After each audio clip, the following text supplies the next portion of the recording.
Ini surah Jin itu termasuk surah Makkiyah. Diturunkan sewaktu Nabi masih belum hijrah. Diwahyukan kepada Nabi. Di sini Allah berfirman, Amiron Rasulahu sambil memerintahkan kepada utusan Allah perihal perilaku jin. Annal jinna sungguh jin istama'ul Qur'ana. Sungguhnya kelompok jin itu telah berusaha mendengarkan Al-Quran. Fa'amanu maka mereka mengimani bihi terhadap Al-Quran. Wasaddaquhu dan membenarkan. Wanqodu dan mereka berusaha mencari selamat lahu dengan Quran. Maka Allah berfirman, Kul uhiya ilayya. Sungguh telah diwahyukan kepadaku. Nah ini menceritakan kepada kita semua bahwa Nabi Shallallahu Alaihi Wasallam bukan saja Rasul untuk manusia, tetapi untuk bangsa jin juga. Maka di sini itulah bedanya Rasulullah Shallallahu Alaihi Wasallam, Nabi Muhammad. Beliau itu diutus bukan saja kepada bangsa Arab, tetapi untuk umat manusia seluruhnya. Dari sejak beliau diutus sampai nanti akhir zaman. Demikian juga beliau itu diutus bukan saja untuk manusia, tetapi untuk bangsa jin juga. Memang jin tidak kelihatan dan Nabi juga tidak bisa melihat jin sama saja seperti kita. Sehingga ini diberitakan oleh Allah bahwa itu jin itu sudah berusaha mendekat kepada Nabi pada saat Nabi membaca Al-Quran. Jin-jin itu berkerumun di dekat Nabi dengan maksud ingin mendengarkan bacaan Al-Quran. Sehingga di kita juga sekarang bisa saja ada bangsa jin, Pak, ikut pengajian. Hanya kita tidak pernah tahu ada di mana jinnya gitu ya. Apakah di dekat sini ya, tidak tidak melihat, tapi mereka tahu terhadap kita. Sehingga bisa tahu juga siapa kita itu izin mengerti. Tapi kita tidak tahu. Nah, di sini Allah memberitakan bahwa ada jin yang berkumpul untuk mendengarkan Nabi dan mereka membenarkan terhadap jin.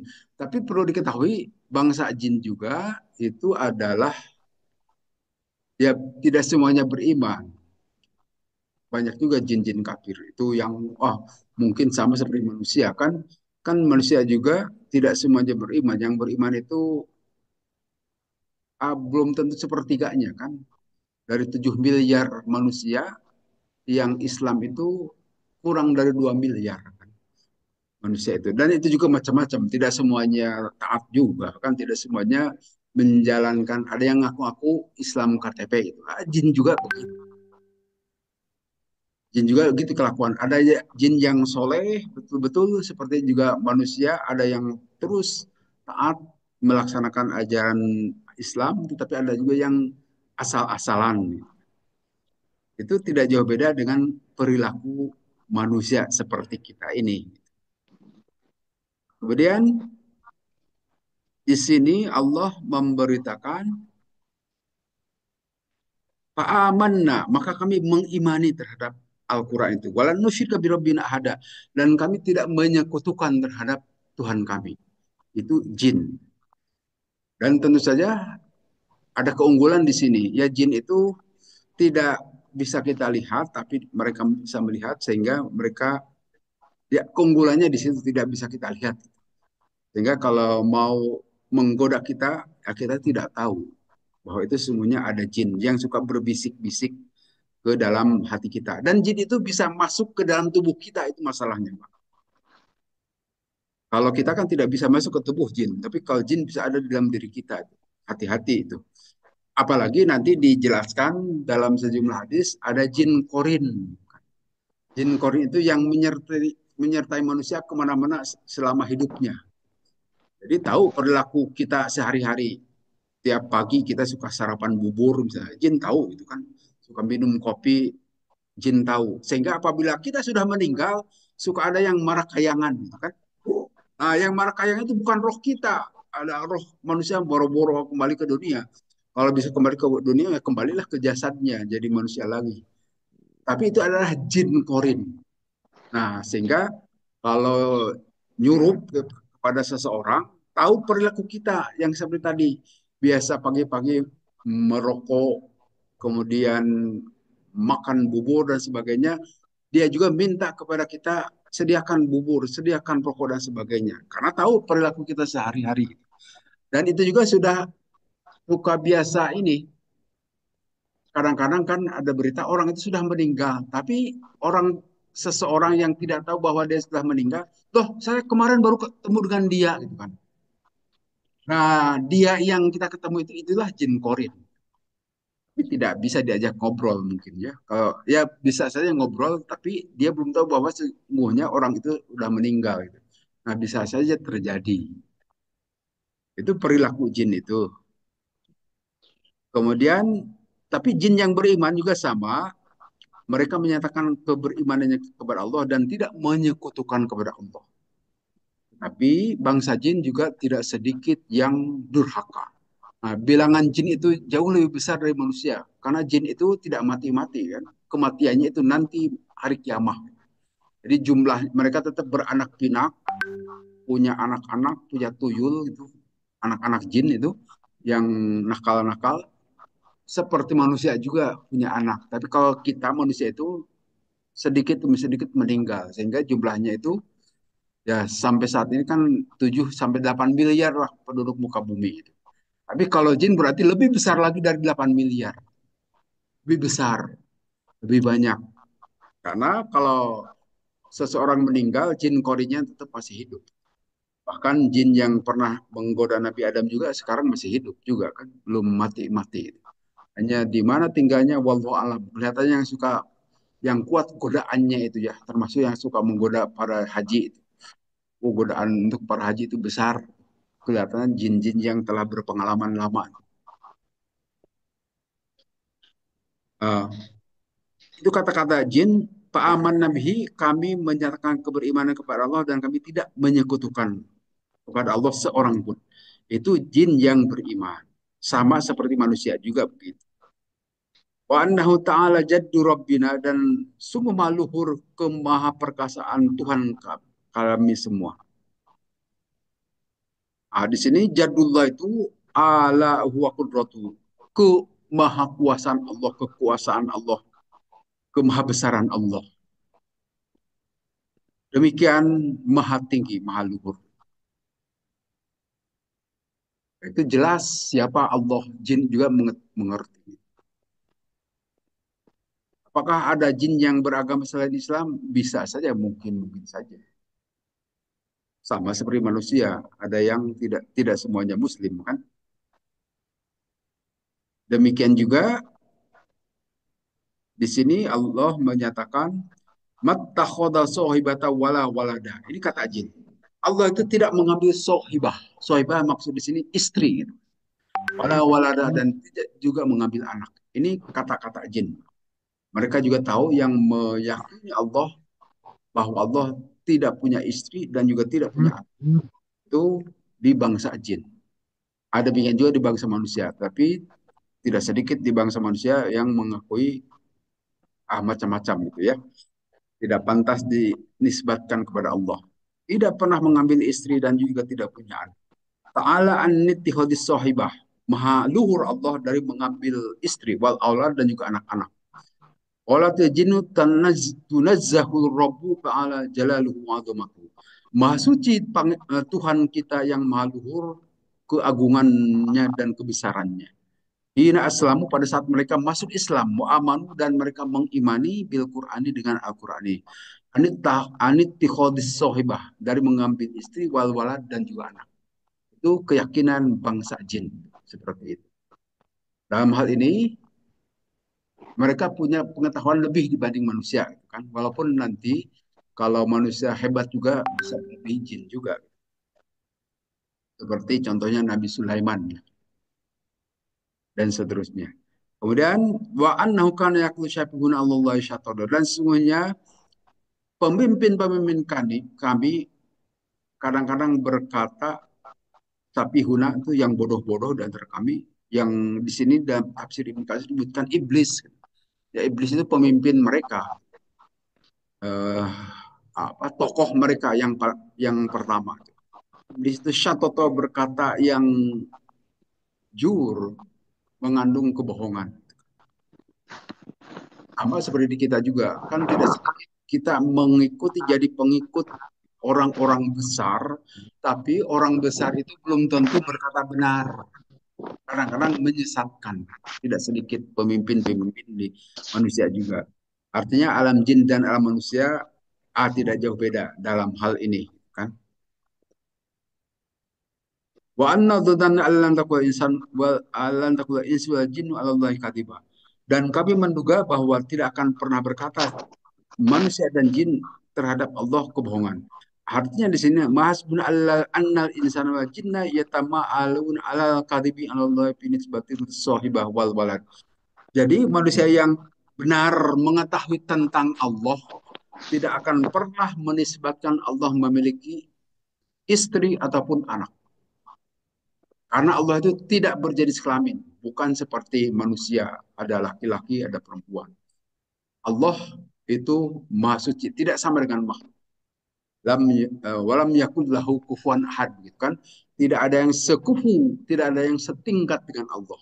Artinya Allah itu bukan laki-laki ataupun bukan manusia, sehingga tidak butuh istri, tidak butuh anak. Itu di bangsa jin dan juga harus di bangsa manusia juga begitu. Manusia-manusia yang beriman di sini. Kemudian Allah menceritakan di sini wa annahu kana rijalun dan sesungguhnya ada laki-laki dari bangsa manusia ya'udzuna minta pertolongan birijalin kepada laki-laki minajini dari bangsa jin, maka tidak lain permintaan pertolongannya kecuali menambah kesesatan. Ini menceritakan orang-orang dukun-dukun. Kan kebanyakan dukun itu laki-laki ya, walaupun ada juga dukun perempuan.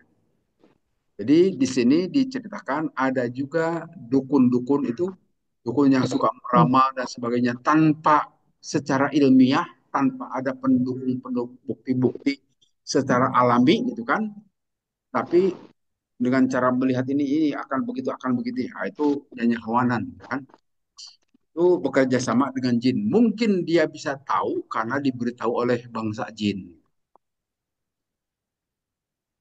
Sekarang juga masih banyak dukun itu, Pak. Dan mesti dukun itu jauh dari agama. Tidak pernah si bungut gitu kan, dukun itu. Karena temannya jin. Jin juga pasti jin kafir gitu. Kalau yang jin Islam, mesti dia akan membawa kebaikan.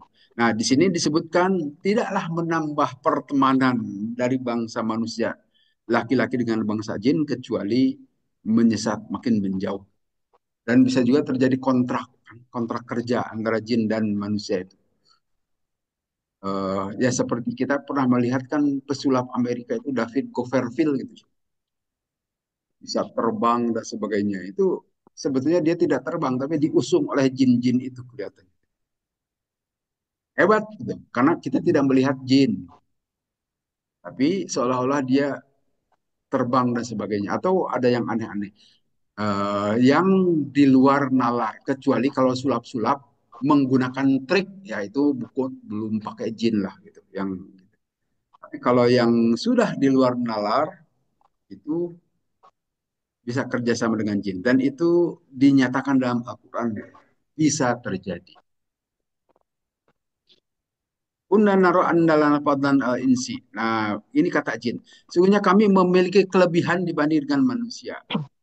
Di andahum kanu ya'uduna bina. Nah, bisa jadi manusia itu meminta pertolongan kepada kita, perlindungan. Ya karena mereka tidak terlihat bisa ajaib kan. Idza nazalu wadiyan aw makanan muhishan mina barori. Nah, mereka itu mungkin tempatnya di lembah, di mana kita tidak tahu, tetapi bisa berkomunikasi dengan orang-orang yang dekat dengan jin. Ya kita juga kalau mau mempelajari bisa saja komunikasi dengan jin, tahu dengan cara beragam. Apakah jin itu menyerupakan makhluk lain ataupun masuk ke diri seseorang dan berbicara dengan kita bisa saja terjadi pembicaraan. Tapi mewujudkan dia dalam wujud asli tidak bisa.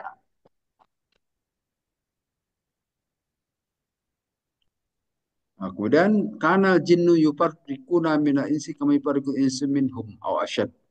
Nah, jin itu juga bisa memisahkan. Artinya jin juga sama seperti kita, seperti manusia punya perasaan. Kalau sudah tidak senang dengan seseorang, ya dia kerjain itu orang. Walaupun seperti dijelaskan oleh Pak Atian kemarin, jin itu tidak bisa mewujudkan diri dalam alam manusia, tetapi kalau sudah mewujudkan diri pasti lemah. Betul seperti itu. Ini bisa masuk akal dengan cara begini, nalarnya. Kita manusia ini hidup di daratan, ya. Tapi bisakah kita hidup di lautan atau di udara? Oh bisa, dengan cara menyelam. Tapi menyelamnya hanya sebentar. Kita ketemu ikan dan sebagainya. Nah, dalam posisi kita menyelam itu, posisi kita lebih lemah dibanding kalau kita hidup di darat. Jadi kalau kita diapa-apakan di digigit ikan, ya tidak bisa apa-apa kan, kita ya paling bisa menghindar. Tapi kita tidak seperti waktu di darat kita bisa menghindar gitu. Kekuatan kita adanya di darat. Tapi pada saat kita berada di alam ikan ataupun kita di alam burung, kita lemah posisinya. Tidak bisa sebagaimana kita waktu di darat. Begitu juga jin. Pada saat dia di alam jin mampu punya kemampuan macam-macam. Tapi kalau dia masuk ke alam manusia, dia juga lemah. Tidak bisa, sehingga belum pernah ada jin yang nyekik manusia kan. Sebetulnya kalau dia dikasih kemampuan sama seperti di alamnya bisa saja gitu kan. Tapi begitu masuk ke alam manusia jadi lemah. Jadi kalau dia dibunuh ya bisa saja dia itu jadi mati. Maka untuk menghindari itu dia tidak bisa berlama-lama hidup di alam manusia. Paling sebentar-sebentar saja. Jadi lemah posisinya sama seperti kita pada waktu masuk ke alam ikan ataupun ke alam burung, kita juga posisi kita lemah. Kita coba pada saat kita terbang, ada yang mengganggu berupa burung kan tidak bisa seperti waktu di darat. Posisi kita lemah. Kemudian di ayat berikutnya, wa anna lamasna sama fawajadna muliat harusan syadida. Nah, ini menceritakan pada saat kami menjelajahi langit-langit, kami mendapati ada penjaga-penjaga dan api panah-panah yang terbuat dari api. Nah, ini menceritakan bahwa yukhbiru ta'ala anil jinni hina ba'asallahu rasulahu Muhammadan wa anjal alaihi Quran wa kana min hibdi annas sama muliat harusan syadida wa hafidhat min sa'iri arjaiha.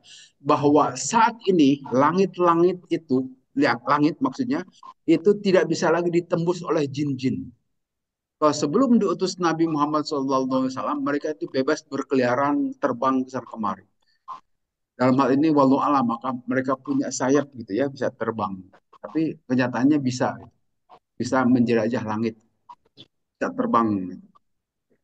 Ada sayap kelihatannya, jin-jin itu. Tapi begitu Nabi SAW diutus, itu dipagari langit-langit itu. Mereka tidak bebas lagi berkeliaran di langit. Ini di bawah saja. Mungkin kalau dahulu mereka bisa menembus ratusan kilometer di udara, sekarang ya di bawah saja, di bawah asap paling gitu ya. Mereka bisa terbang juga. Nah, dan saat ini juga masih bisa mencuri-curi berita-berita langit. Dan ini yang suka dimanfaatkan oleh para dukun. Nah, mereka memberitahukan ke dukun tentang kejadian-kejadian aneh-aneh. Seperti akan terjadi kiamat tahun 2022, misalkan itu. Itu ada peramal dari mana? Amerika waktu itu. Bangsa akan terjadi kiamat. Nah, itu bisa saja dihembuskan oleh wangsit-wangsitnya itu dari jin-jin itu. Jin itu hanya mencuri dengar, tidak yakin mereka juga. Tapi kita suka mempercayai dukun-dukun itu kan. Oleh Nabi diancam, siapa orang yang percaya kepada dukun, sholatnya selama 40 hari 40 malam tidak ada gunanya. Harus dihindari itu. Jangan nanya-nanya ke dukun. Kita juga masih banyak itu dukun itu Pak. Dukun macam-macam ya. Kayak dukun anak paraji itu. Kalau itu bolehlah dukun itu. Tapi kalau dukun yang ditanya dengan hal-hal goib, sama seperti kita tidak tahu juga. Kecuali menduga-duga. Atau mendapat berita dari jin. Nah, kemudian wa anna kunna naq'udu minha maq'ida sam. Kami pernah duduk-duduk dulu di langit itu untuk mencuri dengar berita langit. Paman yastamil ana yadau syabar rasul. Tapi kalau sekarang siapa yang bercoba mencari pendengaran berita-berita langit akan dihadang oleh panah-panah api yang demikian menghalangi. Wa anna la nari asyarul urida biman fil adi amara bihim rabbum rasyada. Dan kami tidak mengetahui apa yang keburukannya akan menimpa penduduk bawah bumi atau apa yang Tuhan mereka inginkan. Jadi ini obrolan atau berita tentang perkataan jin yang disampaikan Allah melalui wahyu kepada Nabi Muhammad. Ini dalam surat Al-Jin, jin. Nah, sehingga kalau kita juga ingin ketemu jin, bacalah surat jin gitu. Di Mekah itu ada masjid jin yang dulu itu dekat pasar apa? Dekat Masjidil Haram itu jalan lurus masjid jin kelihatannya sepi saja, jarang-jarang orang masuk. Tapi di situ banyak jin. Nah, disitulah dulu Rasulullah bertemu dengan jin sebetulnya. Atau surat ini diturunkan waktu Nabi ada di sekitar itu. Kemudian dibangun menjadi masjid jin. Nah, sampai sekarang masih ada itu masjid. Tapi saya juga pernah lewat waktu itu. Gak lihat ada orang di situ, Pak. Kelihatannya jamaahnya jin saja itu. Kita juga mau masuk takut juga gitu. Takut, hey ngapain ke sini gitu kan. Tidak berani juga. Kemudian sama itu saya kira kita percepat saja. Wa anna minnas solihun wa minna dalik. Dan sungguhnya di antara kami ada orang-orang yang soleh, ada jin-jin yang soleh, dan juga ada yang tidak begitu. Jadi sama seperti di dunia manusia, jin itu ada jin yang baik-baik, tetapi ada juga jin yang nakal gitu. Hanya ada perkataan seseorang bahwa soleh-solehnya jin itu sama dengan orang yang paling gila gitu kan, yang paling edan gitu kan Pak. Jadi sesoleh-solehnya jin itu, orang jin yang baik itu tetap saja perilakunya itu aneh itu, tidak bagus untuk kita pergauli. Sehingga sebaiknya tidak perlu punya sahabat dari jin. Untuk apa? Kalau bersahabatan mah dengan ketua RW, ketua RT, dan ketua DKM sajalah gitu, dengan tetangga kita. Tidak perlu bersahabat dengan jin. Ngapain? Karena di antara kita suka ada yang ngikut jin kan. Nah, ngikut jin itu tidak bisa bisa gitu di antara kita kenalan baik dan jin, tapi lebih banyak madorotnya dibanding manfaatnya. Nah, di antara kami juga wana minal muslimun, di antara kami juga ada yang Islam dan al-qasitun yang menyimpang, menyimpang dari keislaman. Itu perilaku jin. Siapa orang yang Islam maka dia itu memburu atau bercepat-cepat terhadap kebaikan, rosyada. Sedangkan kalau qasitun itu mereka nanti akan menjadi suluh api jahanam. Sama seperti manusia juga begitu. Allah bistaqamu ala tariqat godaku. Kalaulah mereka berketetapan tetap di dalam keistiqomahan di jalan Allah yang benar, pasti kami akan memberikan air. Nah, maksud di sini adalah rezeki. Dan itu juga jaminan untuk manusia kan dari Allah. Silakan baca surat An-Nahl ayat 97. Itu Allah memberikan jaminan siapa orang yang berbuat kebaikan, laki-laki maupun perempuan, dan dia beriman. Maka kami palanuhyiyanna hayatan thayyibah. Kami akan memberikan kehidupan yang baik, berkecukupan. Tidak akan pernah melarat kalau orang yang dekat dengan Allah, yang baik dengan Allah, walaupun memang tidak perlu nampak dalam kehidupan seperti kita, ada kaya dan miskin. Nah, orang miskin juga tetap berkecukupan biasanya. Cukup saja apa yang dia butuhkan untuk kepentingan sehari-hari. Jadi setidaknya di dalam hatinya juga Allah timpakan perasaan cukup. Kan ada orang yang memiliki perasaan yang tidak pernah warak, tidak pernah kejang. Itu para koruptor itu kan gitu. Mereka itu sudah kaya raya. udah punya harta ratusan miliar, masih tetap ingin harta yang lain. Tidak pernah kenyang. Padahal di rumahnya udah banyak yang dia dinikmati. Nah, perasaan kenyang itulah juga salah satu rezeki dari Allah. Sehingga kita tidak kemaruk, tidak rakus. Kunna toro'iqa qidada. Jalan kami memang berbeda-beda gitu. Tidak sama bangsa jin juga. Siapa yang beriman kepada Allah, maka dia tidak akan khawatir untuk dikurangi ataupun disesatkan. Akan terjamin kehidupannya.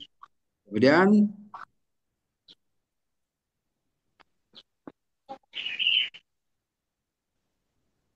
kita percepat saja. Wa annal masajid, dan sesungguhnya masjid-masjid itu lillahi milik Allah. Fala tad'u Allah ahada. Maka janganlah bermohon meminta kepada Allah dengan seseorang pun. Ini di kalangan jin juga begitu, sama tidak boleh melakukan penyekutuan, termasuk perantara-perantara, kecuali yang sudah diajarkan oleh Nabi. Nah, kita kan masih suka pakai perantara-perantara, hati-hati itu. Itu yang dilakukan oleh orang-orang musyrik juga begitu. Mengapa mereka menyembah patung itu sebagai perantara antara dia dengan Allah. Allah tidak butuh perantara. Langsung saja kalau meminta kepada Allah, jangan meminta kepada berhala atau dan sebagainya. Yang menurut kita mungkin ini orang dekat dengan Allah. Bisa saja waktu masa hidupnya dia baik dekat dengan Allah. Kemudian setelah kematiannya ya tidak bisa apa-apa lagi. Dia sudah masuk ke alam kubur.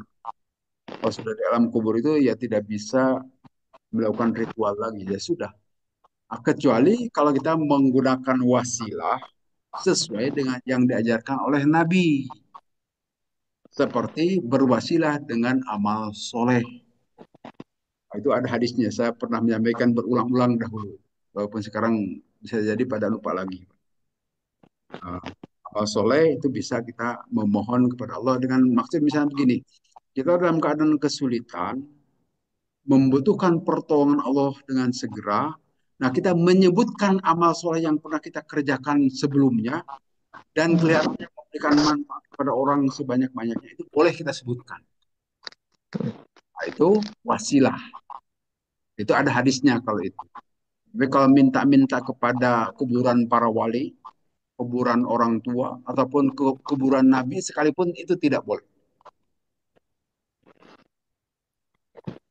Tapi kalau kita meminta kepada orang didoakan, orang yang masih hidup, boleh silakan. Itu salah satu wasilah yang dihalalkan. Tapi kalau meminta-minta kepada kalau kita pada mati, patung dan sebagainya, itu tidak masuk di akal. Boro-boro memberikan kepada kita, dirinya sendiri juga tidak bisa melindungi dirinya. Kan? Kemudian walam wa annahu lamma qama Abdullah yad'un kadu yakununa alaihi ibadah. Maka pada saat hamba Allah berdiri tegak memohon kepada Allah, mereka itu berkerumun, itu jin-jin itu di dekat Nabi. Ya, ini kejadian ini di kalau dahulu di Masjid Jin, ya tentu belum dibangun masjid waktu itu ya. Tapi di sekitaran itulah kalau sekarang sudah jadi masjid. Kali lagi jin itu berkomitmen untuk tidak menyekutukan Allah sebagaimana yang diajarkan oleh Nabi. Jadi Nabi Shallallahu Alaihi Wasallam itu diutus tidak saja untuk manusia, tapi untuk melewati dimensinya jauh. Ya, wajar seluruh manusia saat itu boleh bernabikan Nabi Muhammad. Sehingga kalau ada yang aku Nabi lagi, pasti itu palsunya. Karena ini sejumlah hadis telah menjelaskan, Al-Quran juga sudah menyatakan begitu. Jadi kalau ada nabi, apalagi ngaku seperti nabi Risalah, seperti Ahmadiyah itu, wah itu proyek Inggris sebetulnya itu. Mengacaukan Islam dari dalam. Mirza Ghulam Ahmad itu, waktu itu abad ke-19, beliau disuruh ngaku-ngaku nabi, karena waktu itu India dan Pakistan sedang dijajah oleh Inggris. Sampai sekarang kan pusat Ahmadiyah itu ada di London. Itu kerjasama untuk menghancurkan Islam oleh penjajah. Jadi kalau sekarang masih ada yang ngaku atau percaya kepada Mirza Ghulam Ahmad, Itu tidak digunakan akal pikirannya,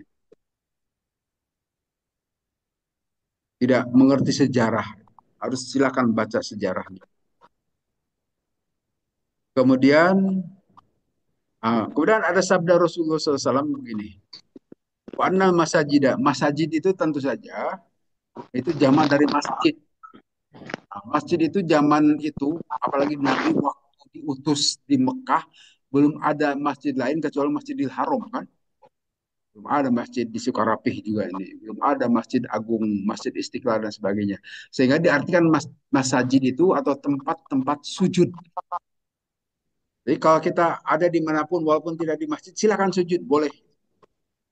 Nah, sehingga diartikan di sini masjid-masjid saat itu juga yang dimaksud adalah tempat-tempat sujud untuk dilakukan kepada Allah. Nah, di sini Rasulullah bersabda, "Umir tu an asjuda ala sab'ati al-dhamin." Aku diperintahkan untuk sujud menggunakan 7 tulang. Ini sudah sering saya ulang-ulang nih untuk mengingatkan saja karena sampai sekarang masih ada yang salah itu. Ala jabhati yang pertama, sujud itu harus pakai jidat karang. Saya masih suka melihat pakai munan tuh sujud di sini. Di sini masih ada tuh jamaah gitu. Jadi sujud itu ini nih munannya itu salah. Jabhah loh harusnya. Jelas itu jamaah yang tidak pernah ikut ngaji itu. Tapi kadang-kadang ada jamaah yang suka ikut ngaji juga masih gitu cara sujudnya itu. Tidak boleh ya. Jadi harus pakai ini jidat dan apa pakai hidung ditempelkan sama sujud walaupun itu sunnah. Tapi yang paling utama itu adalah jidat. Jangan mun-munan. Mun-munan itu di sini kan. Tujuan itu seperti seperti noong ke belakang. Nah, itu bukan pakai jidat pasti. Ini masih ada di masjid ini, Pak. Dan tapi saya tidak berani menegur kalau tegur bisa tersinggung dia kan. Kecuali dalam pengajian ini itu tidak mudah-mudahan tidak ada yang tersinggung. Tapi saya akan ingin memberikan petunjuk sesuai petunjuk dari Nabi. Bukan petunjuk dari saya, dari Nabi itu begitu. Harus pakai jabah. Ingat, sehingga pada saat kita sujud harus terbuka ini jabah itu Pak. Ini juga masih suka ditutup-tutup itu. Di kalangan bapak-bapak juga masih suka ditutup itu. Itu kopeh itu bukan tujuannya nutup jidat itu, justru untuk menghalangi rambut supaya pada saat sujud tidak menghalangi jidat itu rambut. Tapi kalau yang rambutnya sudah pendek itu hanya pemantas saja kopeh itu kan. Tapi bukan kewajiban untuk laki-laki kopeh. Tapi fungsinya jangan disalahgunakan justru menghalangi jidat. Itu tidak ngerti orang itu. Susah saya juga tidak berani berkata kepada orang tersebut itu karena takut tersinggung. Tapi dalam forum ini saya sampaikan, silahkan siapa yang suka sholat masih pakai kopiah ditutup jidat itu tidak boleh, salah. Walaupun ada madhab yang lain tidak mempermasalahkan, tapi dalam madhab Syafi'i harus terbuka. Nah, kita di sini kan ngikut madhab apa? Kebanyakan pasti ngertinya Syafi'i. Udah dibuka. Jadi kalaupun pakai kopiah tapi ditutup jidatnya, mendingan tidak berkopiah. Jangan, mendingan tidak bertutup kepala. Sudah saja ini pakai jidat. Ini masih ada soalnya di jamaah kita. Tapi ada yang suka ngaji, ada juga yang tidak ngaji. Saya tidak sebutkan namanya enggak, takut tersinggung ya. Itu yang pertama. Ini jelas hadis sahih ini Pak ya. Jabhah, bukan nasiyah. Kalau nasiyah munan. Tapi kalau jabhah itu adalah ini tarang atau jidat. Kemudian wa asyar biyadihi ila anbihi dan Rasul isyarat ke hidungnya. Jadi hidung harus nempel. Walaupun secara fikih itu sunnah. Itu juga dikenakan, ditempelkan. Sehingga kalau tidak perlu pakai masker, jangan perlu. Sekarang kan kita sudah tidak ada masalah, nggak usah pakai masker. Karena ini menghalangi sampainya ke tempat. Ini terhalang kalau pakai masker kan. Ini menurut Rasul, ya. pada saat sujud. Wal yadaini dan dua telapak tangan. Dua telapak tangan itu harus sampai ke tempat sujud. Wal rukbataini dan dua lutut. Dua lutut juga harus nempel. Walaupun lutut itu aurat, ditutup tidak apa-apa karena termasuk aurat. Patrobal kodama ini dan dua apa? Dua telapak jari-jari jari-jari kaki kita. Nah itu harus jarinya harus dilipat ini Pak. Pada saat sujud dilipat itu jari-jari kaki itu. Jangan sekedar nempel, tapi lipatkan. Walaupun yang terlipat tidak semua jari, ya. Mungkin jari tengahnya saja, tapi lipatkan saja. Jangan sampai kadang-kadang diangkat itu. Itu tidak tahu juga kelihatannya orang. Itu harus dilipat. Itu baru sah. Ini siapa? Ini kata Nabi. Ini hadis. Bukan karangan ulama ataupun apalagi cuma saya. Tidak. Ini kata Nabi. Silahkan dicari hadisnya bisa ada di Google dimanapun. Jelas. Ini perintah dari Nabi Shallallahu Alaihi Wasallam. Kemudian, aduh, waktunya sudah 7 ya. Saya kira itu saja mungkin bahasan kita hari ini, pengajian kita akhiri saja.